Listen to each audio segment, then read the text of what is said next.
Hello, my friends. Welcome back to Proactive is the Way.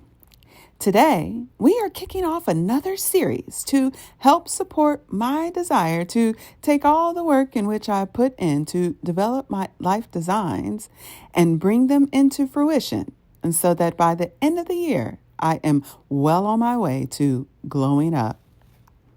Last month, we focused on the importance of getting our minds right and ensuring that we are not hindering our ability to actively pursue our endeavors by focusing on the difference between a fixed and a growth mindset. This month, using this knowledge, we are diving into learning more about our health and the resources available that will help us to improve or continue to live a healthy lifestyle. We will learn about diseases and how to make better life choices as it relates to our diet and exercise. It is so imperative that when we embark upon any endeavor, our health must be optimal so that we can realize each goal in which we set out to do. All right. So let's get into it and discuss the book, How Not to Die by Dr. Michael Greger, and learn about how nutritional and lifestyle interventions can sometimes trump prescription pills and other pharmaceutical and surgical approaches to help prevent and reverse diseases, freeing us to live healthier lives. As I have shared in the past, when you start to read a book, if it's available, don't skip the preface. This is where you learn all about the why the author decided to write a book. Dr. Greger starts off by sharing a personal story about his grandmother's diagnosis of a terminal heart disease illness that had been reversed.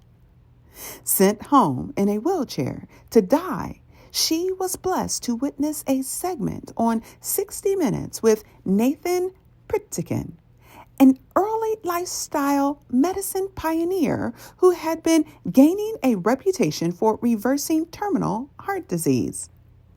He had just opened a new center in California, and the author's grandmother, in desperation, decided to participate in this live-in program where everyone was placed on a plant-based diet and then started on a gradual exercise regimen.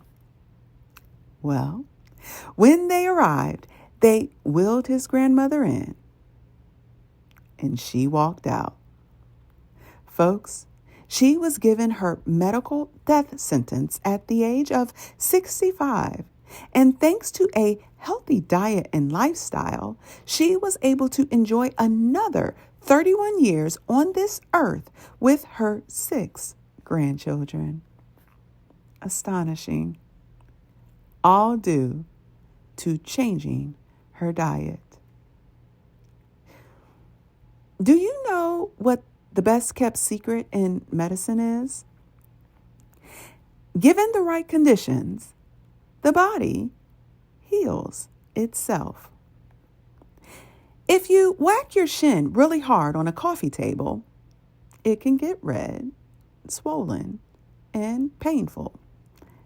But your shin will heal naturally if you just stand back and let your body work its magic. But what if you kept whacking it in the same place 3 times a day at breakfast, lunch, and dinner? It would never heal. Dr. Greger shares that you could go to your doctor and complain, "Oh my God, my shin hurts." No problem. He or she will just whip out a pad to write you a prescription for painkillers. You'd go back home, still whacking your shin 3 times a day, but the pain pills would make it feel so much better. While medicine can offer tremendous relief, it's not doing anything to treat the underlying cause.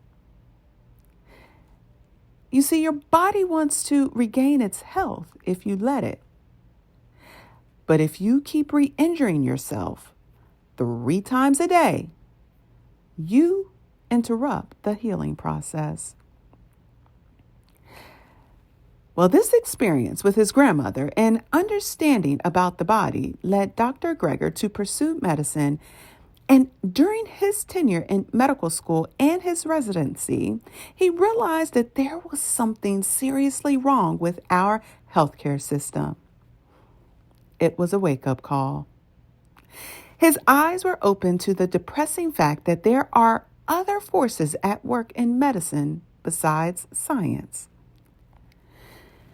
The U.S. healthcare system runs on a fee-for-service model in which doctors get paid for the pills and procedures they prescribe, rewarding quantity over quality.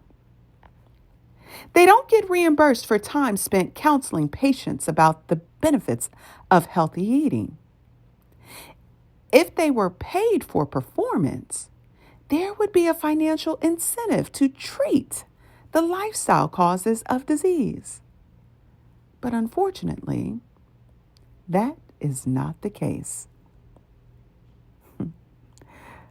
I love this quote. A doctor a day may keep the apples away.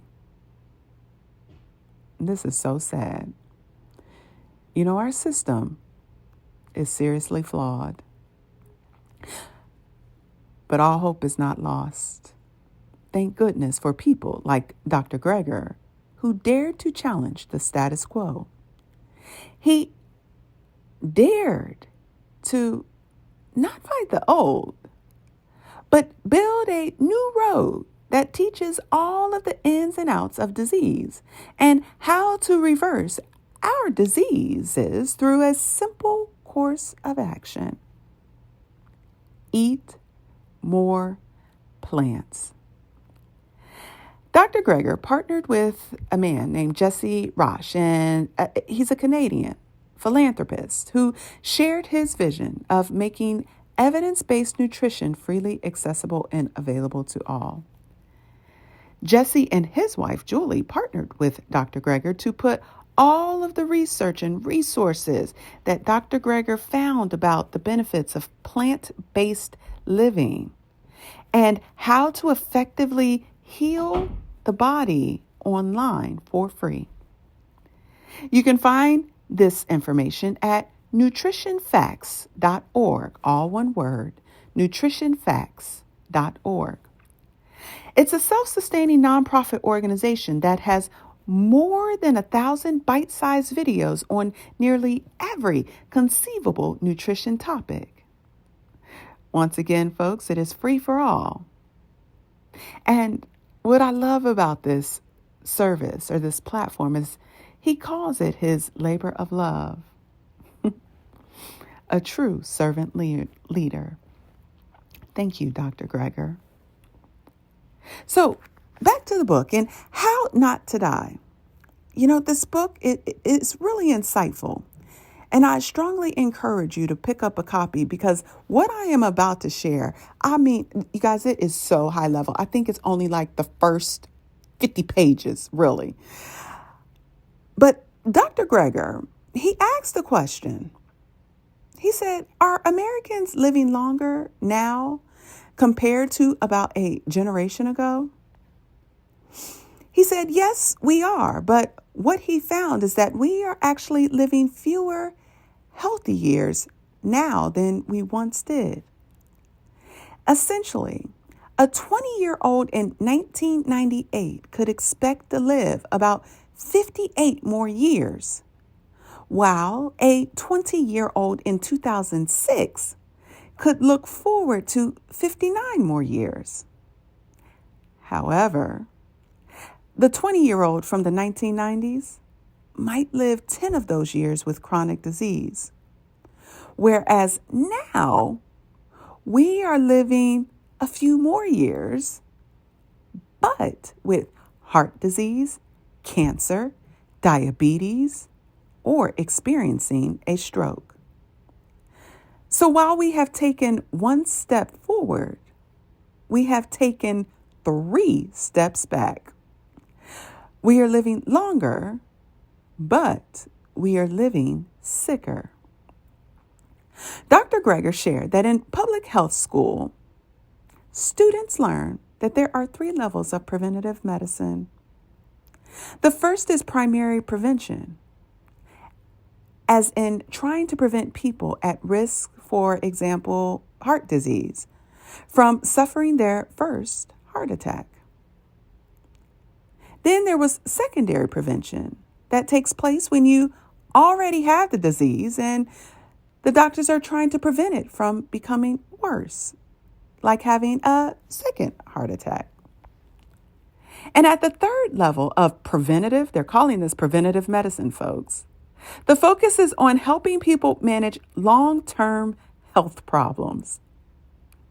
And then in 2000, a 4th level was proposed, which was to reduce the complications from all the drugs and surgery from the first 3 levels.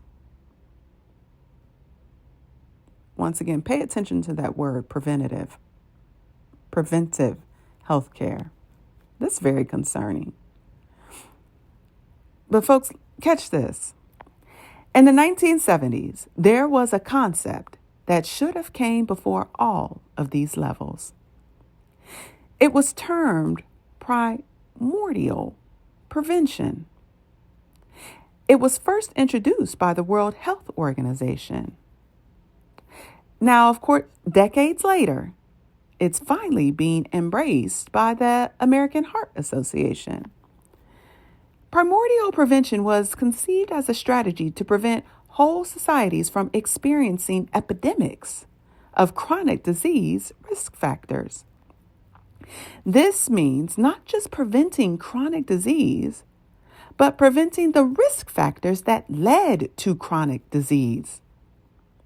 For example, instead of trying to prevent someone with high cholesterol from suffering a heart attack, why not help prevent him or her from getting high cholesterol, which leads to the heart attack in the first place? You see the problem? This is the perils of living in a capitalistic society. Dr. Greger continues by taking us on a journey of our dietary patterns from industrialism up until today. He cites how we gravitated from a more plant-based diet to meat and the myriad of diseases we began to contract due to the introduction of eating more meat and meat byproducts. In 1990, around the world, most years of healthy life were lost due to undernutrition. That's in 1900. Around the world, most years of healthy life were lost due to undernutrition, such as diarrheal diseases in malnourished children. But now, the greatest disease burden is attributed to high blood pressure, a disease of overnutrition. Now, let me repeat that again because I didn't say that year right. In 1900, around the world, most years of healthy life were lost to undernutrition. But now, the greatest disease burden is attributed to high blood pressure, a disease of overnutrition.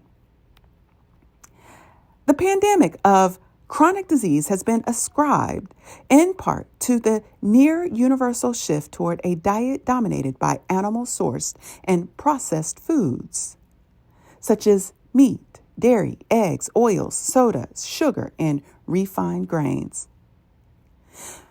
We can see the impact of our diet as the world started adopting the U.S. dietary lifestyle, especially in China, as they have started to transition away from the country's traditional plant-based diet to a more westernized diet.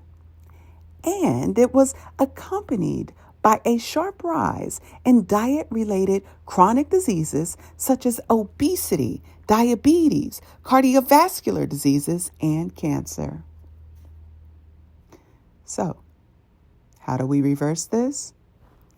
Dr. Greger continues on by sharing a number of research and studies conducted that signaled that by becoming more plant-based, this will help to heal the body and reverse diseases. In this book, he highlights 15 of the leading causes of death and takes us through how there is one unifying diet found to best prevent and treat many of these chronic diseases, and how we can begin to support our body through a more natural healing process. Through a more whole food plant-based diet, defined as an eating pattern that encourages the consumption of unrefined plant foods and discourages meats, dairy products, eggs, and processed foods. In this book, you will find that he doesn't advocate for a vegetarian diet or a vegan diet. He just advocates for an evidence-based diet and providing you the best available balance of science that suggests that the more whole plant foods we eat, the better. It's funny how we have now labeled this way of managing our health as alternative medicine, while popping pills and surgery have become mainstream. If you are looking for some insight on how to start this journey of eating a more whole foods and plant-based diet and developing a program to prevent disease or manage your conditions in a manner that is more natural and sustainable, I encourage you to pick up a copy of this book, How Not to Die by Dr. Greger. All right, folks, that's a wrap. Join Tiffany and I in 2 weeks as we share some of the most interesting highlights in this book and discuss how, for me, I moved to a vegetarian diet, which does actually include dairy and eggs. But I'll tell you more about why I incorporate dairy and eggs. But how we moved more essentially to a whole foods plant-based lifestyle, and how that has impacted our lives. We look forward to you joining us. To access all replays or learn more about Kinky Knots Cafe's Proactive is the Way, please visit www.kinkyknotscafe.com. Proactive is the way, my friends. Take good care.